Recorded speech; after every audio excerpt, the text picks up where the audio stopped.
afternoon. Are you sure? We are not allowing you another Musaba contact. No, we are not allowing you. Don't trust us. Come in the afternoon.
Asaba kooti musango ngezebweyo okusobola okugwa era ajja kubategeeza tukwawedde.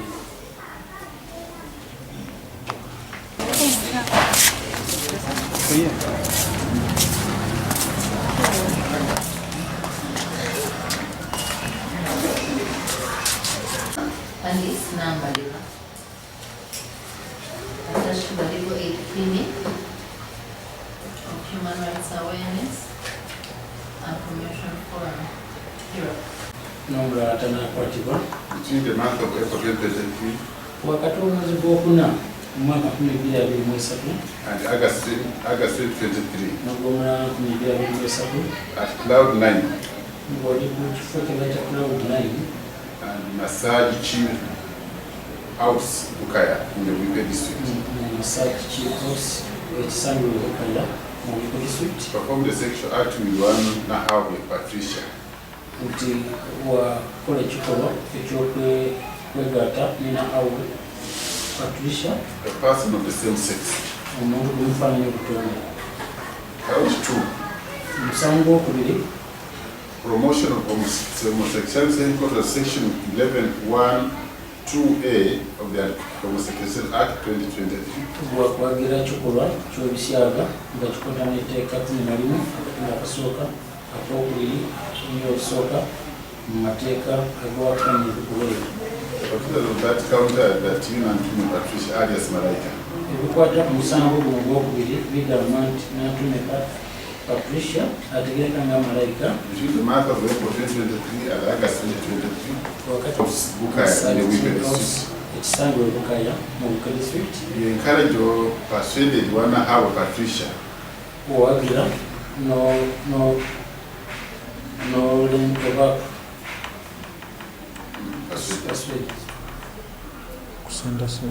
n'osendasenda Nahawe Patricia a person of the same sex to perform a sexual act. omuntu ow'ekikolwa ekimu nga gwe okuba ekikolwa ky'okwegadana.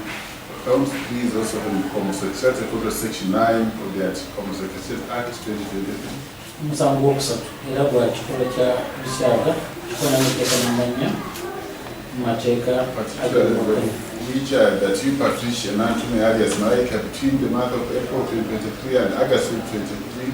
ebikwata ku musango guno gwokusatu bigamba nti Nantume Patricia ategeeka nga malayika wakati w'omwezi gw'okuna 2023 n'ogw'omunaana 2023 At Cloud 9 and Masachi House Bukaya in the Wipe district.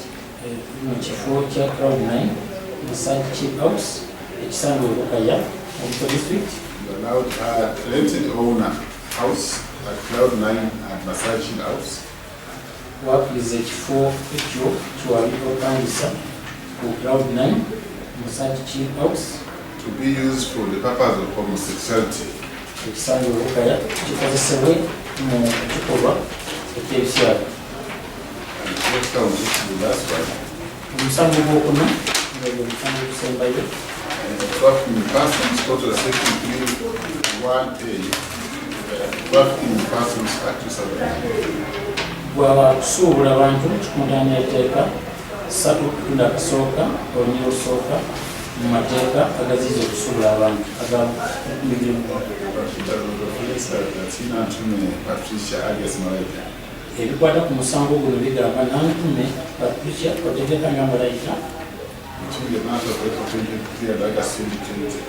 wakati w'omwezi gw'okuna mwaka 2023 n'ogw'omunaana 2023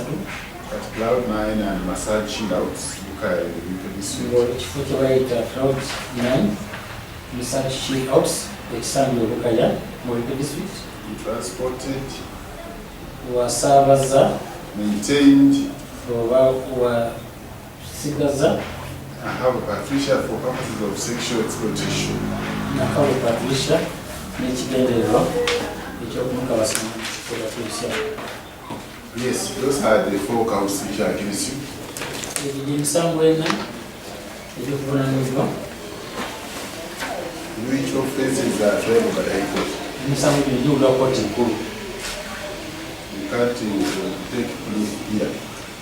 Wano tusobola kuddamu.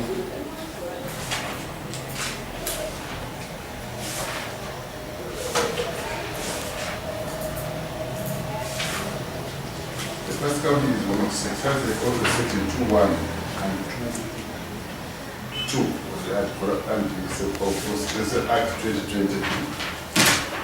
Omusango ogusooka gwa Busyaga otanetteeka namba 2 okusooka n'etteeka namba 2 n'akokubiri mu mateeka agawakomya. That count that in Nantume Patricia alias Malayika. Ebikwata ku musango bigamba nti gwena